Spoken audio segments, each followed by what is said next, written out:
Channel study with Deepak sir. आइए दोबारा से हम आप लोगों का स्वागत करते हैं अपने channel study with Deepak sir. मैं आपका होस्ट, आपका सर, आपका भाई, आपका दोस्त दीपक पंचाल फिर से स्वागत करता हूं। आज हम जो आपके लिए वीडियो लेकर आए हैं या आज जो हम स्टडी करेंगे, आज हम स्टडी करेंगे 12th की केमिस्ट्री की। किसकी स्टडी करेंगे? 12th की केमिस्ट्री की।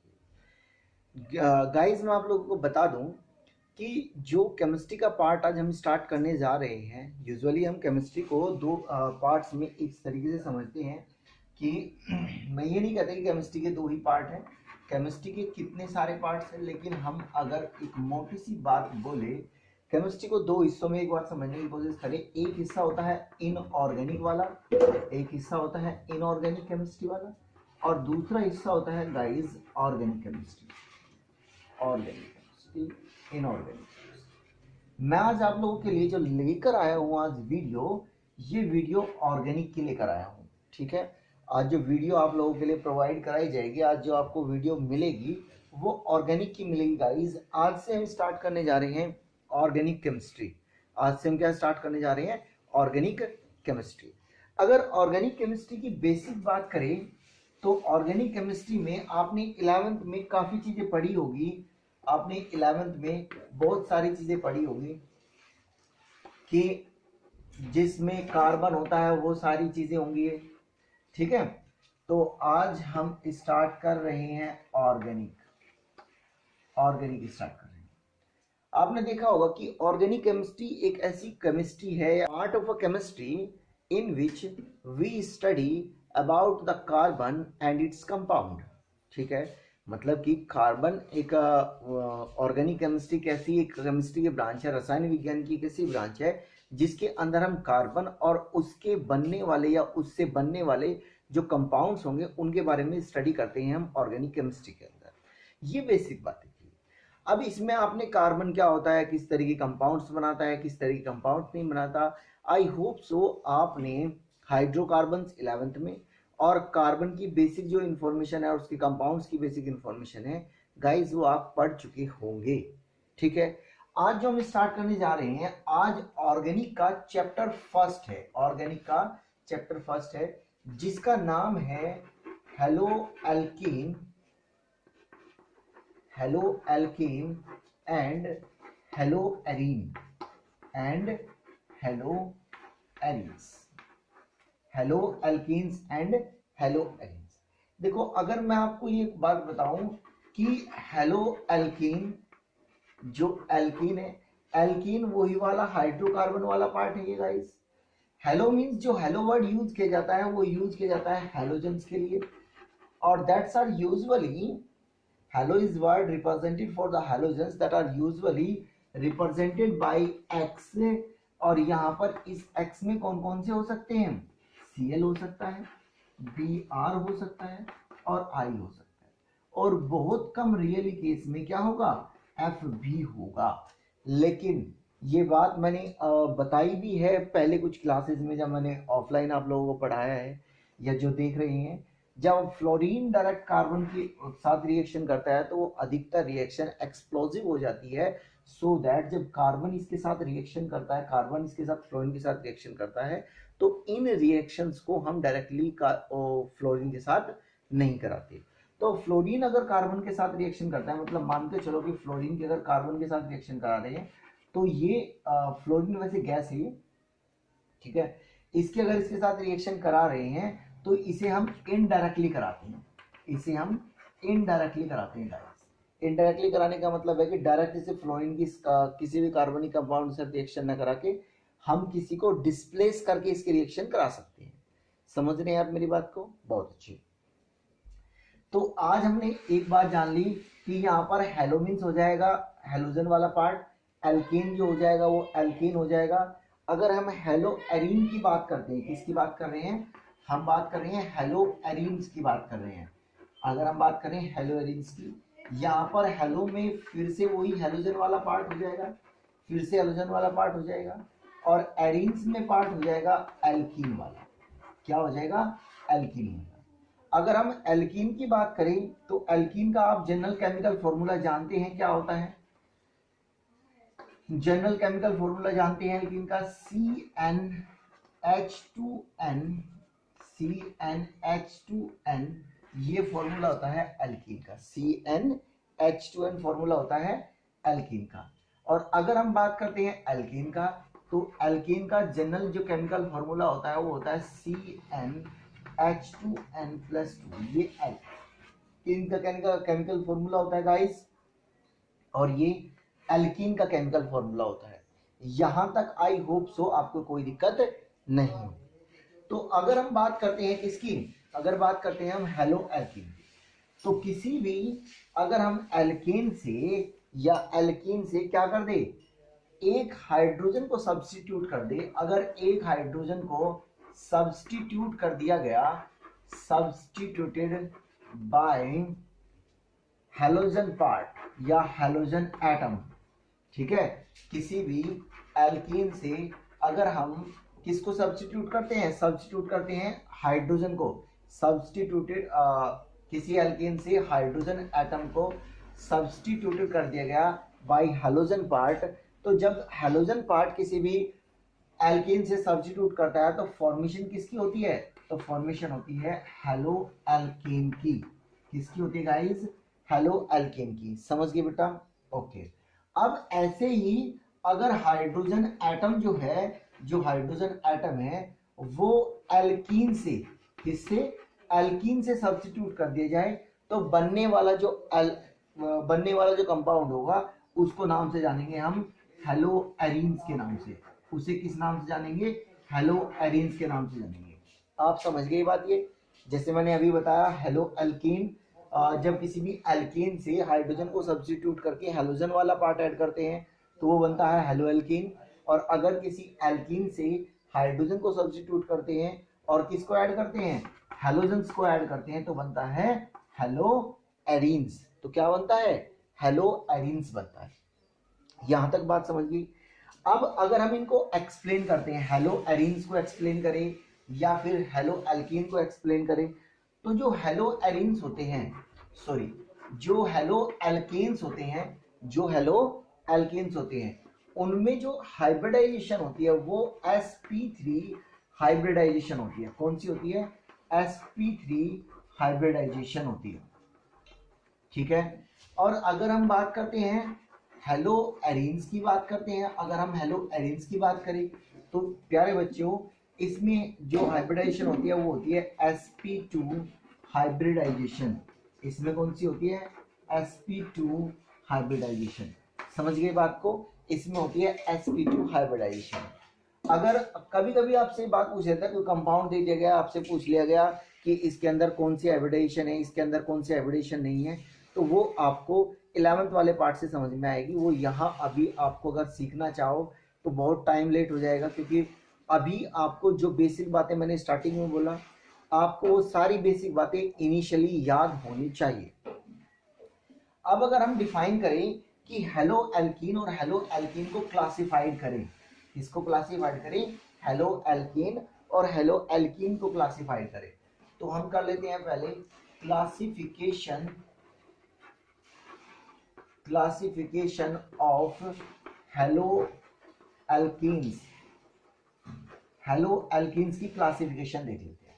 देखो क्लासिफिकेशन देखने के कई तरीके हैं। क्लासिफिकेशन देखने के कौन से तरीके हैं, पहला तरीका है on the basis of number of halogen atoms, कि किसी भी कंपाउंड के अंदर, किसी भी हेलो एल्केन कंपाउंड के अंदर जितने हैलोजन वाले एटम्स ऐड होंगे उसके बेस पर भी हम क्लासिफाइड कर सकते हैं कि ये उस कैटेगरी का या उस बेस का या उस तरीके का हेलो एल्केन है। जैसे मान के चलो कि हैलोजन का एक एटम है, कितना एटम है, 1 एटम है। तो जब किसी हेलो एल्केन में 1 एटम होगा, सबसे पहले इस 1 के लिए जो रिप्रेजेंट किया जाएगा वो होगा मोनो। क्या यूज किया जाएगा, वर्ड मोनो। तो ये हो जाएगा मोनो हेलो एल्केन। क्या हो जाएगा, मोनो हेलो एल्केन। मान के चलो कि उसके अंदर हैलोजन वाला पार्ट कितना हो जाए, 2 हो जाए। अगर मान लिया आपके हैलोजन वाले कितने पार्ट हो गए, 2 पार्ट हो जाएंगे। तो इसके लिए वर्ड यूज किया जाएगा डाई हेलो एल्केन। क्या यूज करेंगे, डाई हेलो एल्केन। उसी तरीके से अगर 3 हो जाता है, 3 एटम्स हो जाते हैं, तो आप यूज करोगे try halo alkane, try halo alkane. Similarly अगर बहुत ज्यादा हो जाते हैं, मोर देन हो जाते हैं, मोर देन, ठीक है, तो उसके लिए वर्ड होता है पॉली हेलो एल्केन। प्यारे बच्चों समझ रहे हैं आप, उसके लिए वर्ड यूज किया जाएगा पॉली हेलो एल्केन। क्या वर्ड होगा, पॉली हेलो एल्केन। यहां तक ये बात तो समझ में आप लोगों को आ गई कि ये इस तरीके से होगा, ठीक है।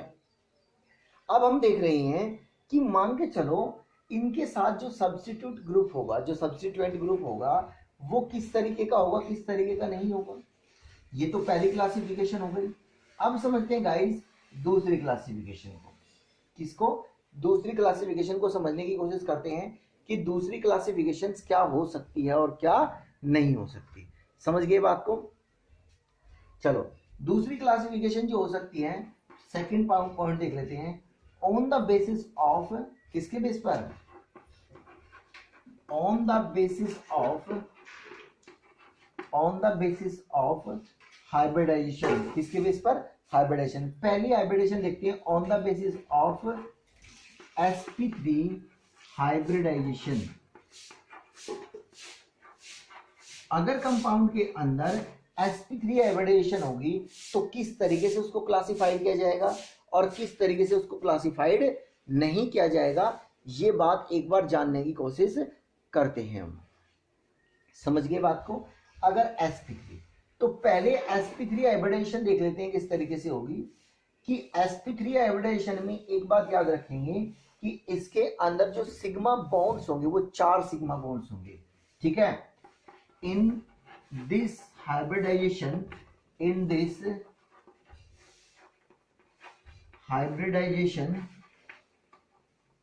ठीक है, जिसकी हाइब्रिडेशन कैलकुलेट करें, in this hybridization carbon atom, क्योंकि कार्बन की बात कर रहे हैं, कार्बन एटम कंटेन्स क्या कंटेन्स करके रखेगा, contains 4 sigma bonds, 4 sigma bonds. समझ गए बात को। अगर कोई भी एटम sp3 हाइब्रिडेशन रखता है तो उसके पास 4 सिग्मा बॉन्ड्स कंपलसरी होंगे, ठीक है। 4 सिग्मा बॉन्ड हो जाए। अब 4 सिग्मा बॉन्ड को अलग अलग तरीके से डिवाइड किया गया। कुछ कहेंगे कि सर पाई बॉन्ड के बेस पर भी हो सकता है, बिल्कुल हो सकता है। अगर आपको ये बात समझ में नहीं आ रही है कि हाइब्रिडाइजेशन को हम कैसे कैसे कैलकुलेट कर सकते हैं, कैसे कैसे कैलकुलेट नहीं कर सकते हैं, क्या क्या बातें इसमें हो सकती है और क्या क्या बातें नहीं हो सकती, प्लीज कमेंट करना और मैं आपको हाइब्रिडाइजेशन सिखाऊंगा, ठीक है।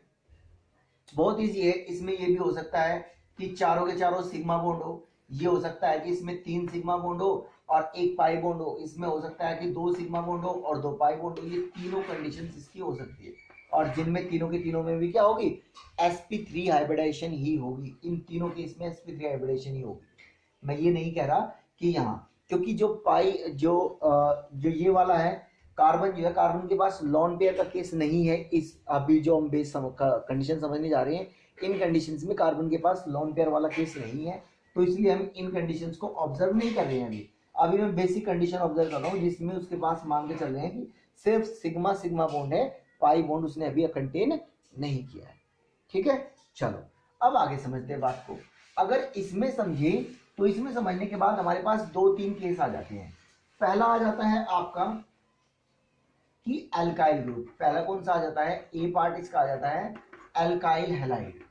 कौन सा आ जाता है गाइस, वो आ जाता है एल्काइल हैलाइड। एल्काइल हैलाइड में क्या होगा, एल्काइल हैलाइड में ऐसा होगा, देखो एल्काइल जो ग्रुप होता है वो होता है आर से रिप्रेजेंट किया जाता है। एल्काइल ग्रुप किससे रिप्रेजेंट किया जाता है, वो किया जाता है रिप्रेजेंट आर से। किससे रिप्रेजेंट करते हैं इसको, आर से रिप्रेजेंट करते हैं। ये बनता कैसे है, अगर आपसे ये बात पूछ ली जाए तो बनता कैसे है, किसी भी एल्केन से, देखो मैं इतना बेसिक लेवल से समझा रहा हूं आपको ताकि अगर आप इसको देखो भी, किसी को 11th की कुछ बातें याद हो, किसी को 11th की कुछ बातें याद ना भी हो, तो वो थोड़ी बहुत यहाँ से कैचअप करके अंडरस्टैंडिंग करके इसको कवर अप कर जाएगा। मैं इस तरीके से समझाने की कोशिश कर रहा हूँ, ठीक है। एल्केन्स जो होते हैं, एल्केन्स, अगर एल्केन से आप एक हाइड्रोजन एटम निकाल देते हो तो कौन सा ग्रुप बनकर तैयार होता है, तो अल्काइल ग्रुप, यानी कि R बनकर तैयार होता है। तो यहाँ हमने एक R बना दिया और उसके साथ हमने हाइड्रोजन ऐड कर दिया, तो ये कहलाता है आपका अल्काइल ग्रुप। कौन सा कहलाता है ये, अल्काइल हैलाइड कहलाता है, ठीक है। और जो ये कार्बन होगा, इस कार्बन के हाइब्रिडेशन, मतलब इसके एक एग्जांपल देख लेते हैं, चलो आपको प्रॉब्लम हो जाएगी। जैसे एक अल्केन था, पहला ही अल्केन मैंने मान लिया CH4, जिसे बोलते हैं मिथेन। क्या बोलते हैं इसे बोलते हैं मिथेन। इस मिथेन से मैंने क्या काम किया, एक हाइड्रोजन रिमूव किया और ये बन गया CH3। इसका नाम हो जाएगा मिथाइल, इसका नाम हो जाएगा मिथाइल, ठीक है। ये जो मिथाइल है, इसमें अगर अब मैं एक X ऐड कर देता हूं, क्या ऐड कर देता हूं, X। चलो X में इसमें मान लिया मैंने क्या ऐड किया है, क्लोरीन ऐड किया है। क्या ऐड किया है, क्लोरीन। वैसे यूजुअली ये रिएक्शन जो है उसके साथ ये नहीं होगा, ये Cl2 होगा, मैं सीधा लिख रहा हूं उसको, ठीक है। तो जब इसके साथ ऐड किया तो ये दोनों के दोनों बना देते हैं CH3Cl और इसका नाम हो जाएगा मिथाइल, यानी कि क्लोरोमीथेन। इसका नाम हो जाएगा क्लोरोमीथेन। नाम तो आपको इनके आईपैक नेम तो आपको पता ही होंगे, क्लोरोमीथेन। देखो क्लोरो वर्ड आया है हेलो के लिए, क्लोरो वर्ड आया है हेलो के लिए, और उसके बाद ये एल्केन, तो ये एल्केन। समझ गए बात को। तो इस तरीके से बनते हैं ये वाले एल्काइल हैलाइड, इस तरीके से बनते हैं एल्काइल हैलाइड। चलो अब बात कर लेते हैं बेंजाइल हैलाइड की। किसकी बात कर लेते हैं, बेंजाइल हैलाइड की बात कर लेते हैं कि बेंजाइल हैलाइड किस तरीके के होंगे और किस तरीके के नहीं होंगे। बेंजाइल हैलाइड की बात कर लेते हैं। अगर बेंजाइल हैलाइड की बात देखिए तो बेंजाइल हैलाइड में ये होगा, देखो पहले बेंजीन को बात देखो, सेकंड में देख लेते हैं बेंजाइल हैलाइड। बेंजाइल हैलाइड्स, देखो बेंजीन ये वर्ड किससे बनकर आया, बेंजीन से। अगर आपको बेंजीन की स्ट्रक्चर अच्छी तरीके से याद है तो बेंजीन की स्ट्रक्चर कुछ इस तरीके की होती है। ये बेंजीन की कुछ स्ट्रक्चर इस तरीके की है। इसमें प्यारे बच्चों कोई भी कार्बन ऐसा नहीं है जिसके पास चारों के चारों सिग्मा बॉन्ड। इसका मतलब इसमें sp3 हाइब्रिडेशन है ही नहीं, इसका मतलब इसमें sp3 हाइब्रिडेशन नहीं है। लेकिन जब बेंजाइल हैलाइड की बात कर रहे हैं हम, जब हम किसकी बात कर रहे हैं, बेंजाइल हैलाइड्स की बात कर रहे हैं, तो बेंजाइलिक हैलाइड में यहाँ तो sp3 नहीं है, जबकि हम इसकी बात कर रहे हैं इसमें हेलो एल्केन में। तो हम क्या काम करते हैं, इसमें किसी के साथ भी एक कार्बन ऐड करते हैं और उस कार्बन के साथ हम ऐड करते हैं हाइड्रोजन वाले पार्ट को, उस कार्बन के साथ ऐड करते हैं हाइड्रोजन वाले पार्ट को। तो यहाँ देखो इसमें 1 2 और 2 इसको हाइड्रोजन दे दी, बन गया ये। तो अगर आपसे पूछा जाए कि बेंजाइलिक हैलाइड में किस तरीके का हेलो एल्केन्स होता है, बेंजाइलिक हैलाइड कैसे डिफाइन करें, तो आप बोलोगे such type of compound in which halogen part is added such type of carbon atom या such type of sp3 hybridized carbon which is further added double bonded carbon, जो आगे किससे add हो, डबल बॉन्डेड कार्बन से add हो। इसमें हर एक जगह डबल बॉन्डेड कार्बन है, ठीक है। देखो ये तो हो गई आपकी किसकी बात, बेंजाइलिक हैलाइड की बात। अच्छा यहां पर एक बात ये भी है, यहां जो एक बात है इसमें बेंजाइलिक हैलाइड में ये बेंजीन होना है, मतलब अगला एरोमेटिक ही होगा, ये बात याद रखना, अगला एरोमेटिक रिंग होगा, एरोमेटिक रिंग होगा। अगर मैं ये बात बोलूं कि ये एक है, दूसरा एग्जांपल समझा रहा हूं, ध्यान समझना बात को। ये डबल बॉन्डेड कार्बन, ये आगे कार्बन और इसके साथ आपने एक ऐड कर दिया, ध्यान समझना, ये चेन और भी बड़ी हो सकती है। हेलोजन वाला पार्ट एक कार्बन के साथ, उससे डबल बॉन्डेड कार्बन है, but it's not a aromatic. क्या है ये, नॉट एरोमेटिक ग्रुप, ये कोई एरोमेटिक रिंग नहीं है, ये कोई एरोमेटिक रिंग नहीं है। और एरोमेटिक रिंग ना होने की वजह से ये वाली कंडीशन अलग काउंट होगी और ये वाली कंडीशन अलग काउंट होगी। जब हैलोजन वाला पार्ट किसी ऐसे कार्बन से ऐड हो कि अगले वाला एक एरोमेटिक रिंग हो, अगले वाला डबल बॉन्डेड कार्बन कैसा हो, एरोमेटिक रिंग हो, तो ये कंडीशन चली जाएगी बेंजाइलिक हैलाइड में। जब ऐसा हो कि हैलोजन वाला पार्ट एक ऐसे कार्बन से ऐड हो, उससे फर्दर जो मतलब उससे अगले वाला जो कार्बन है वो डबल बॉन्डेड हो, तो ऐसी कंडीशन को एलाइलिक हैलाइड बोलते हैं। क्या बोलते हैं? Allylic halides. समझ गए बात को? उसे बोलते हैं एलाइलिक हैलाइड्स। तो हमारी बात समझ में तीन कंडीशंस आई, तीन हमने बातें समझी। पहली बात हमने क्या समझी कि जो किसके बेस पर हम sp3 के बेस पर कंपाउंड्स को देखते हैं उसमें तीन कंडीशन समझ में आती है। पहली देखी हमने अल्काइल हैलाइड, पहली कौन सी देखी? Alkyl halides. दूसरी कंडीशन हमने बेटा देखी बेंजाइलिक हैलाइड्स, बेंजाइलिक हैलाइड्स देखी हमने। तीसरी कंडीशन कौन सी देखी हमने? तीसरी कंडीशन कौन सी देखी? तीसरी कंडीशन देखी हमने एलाइलिक हैलाइड्स। कौन सी देखी? Allylic halides. I hope so आपको ये बात बड़े आराम से समझ में आ गई हो। अच्छा, किसी को एक ये बात समझ में आ रही कि इसके डेफिनेशन कैसे लिखेंगे, तो मैं इन दोनों की डेफिनेशन लिख देता हूं आपको ताकि ये प्रॉब्लम ना हो। अगर आप नोट्स भी बनाएं तो बहुत अच्छे तरीके से आपके नोट्स बन पाए, मैं ये बात लिख देता हूं। ठीक है, चलो मैं बोर्ड पे लिखता हूं, जरा ध्यान से देखना। पहला देख लेते हैं, पहले दूसरे वाले से देखते हैं, बेंजाइलिक हैलाइड से। किससे देखते हैं? बेंजाइलिक हैलाइड से देख लेते हैं। बहुत तेजी से लिखने की कोशिश कर रहा हूं, ध्यान से समझना बात को कि हैलोजन पार्ट, जो हैलोजन वाला halogen atom, the halogen atom या हैलोजन एटम में लिख लो, halogen atom, halogen atom is added such type of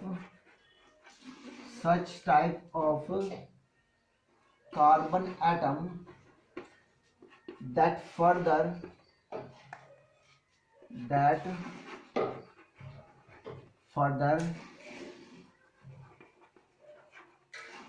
bonded with double bonded carbon, bonded with या फिर अटैच्ड लिख लो, अटैच्ड वर्ड ठीक रहेगा, attached with double bonded carbon, double bonded carbon atom. ऐसे जो कंपाउंड्स होंगे वो क्या क्या कहलाएंगे? बेंजाइलिक हैलाइड्स कंपाउंड कहलाएंगे। वो किस कैटेगरी में रखे जाएंगे? बेंजाइलिक हैलाइड कैटेगरी में। तीसरा देख लेते हैं, तीसरा था आपका एलाइलिक था, एलाइलिक हैलाइड्स। क्या था? Allylic halides. तो ऐसे compounds, such type of compounds in which, such types of compounds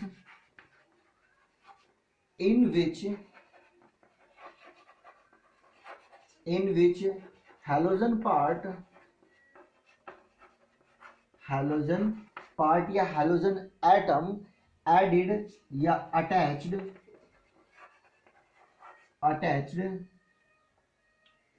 such a carbon atom that further attached with double bonded carbon, या that attached such type of carbon that further attached या that further double bonded, या the carbon that next carbon double bonded, that next carbon atom is double bonded,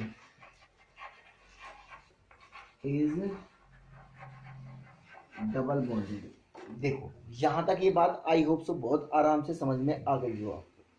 ठीक है, okay. अगर आपको हमारी video से कुछ बातें अच्छी तरीके से समझ में आ रही है और कुछ बातें आपके लिए काफ़ी अच्छी यूज़फुल हो रही है, तो प्यारे बच्चों बिल्कुल शेयर करें, लाइक करें और सब्सक्राइब ज़रूर करें। Thank you.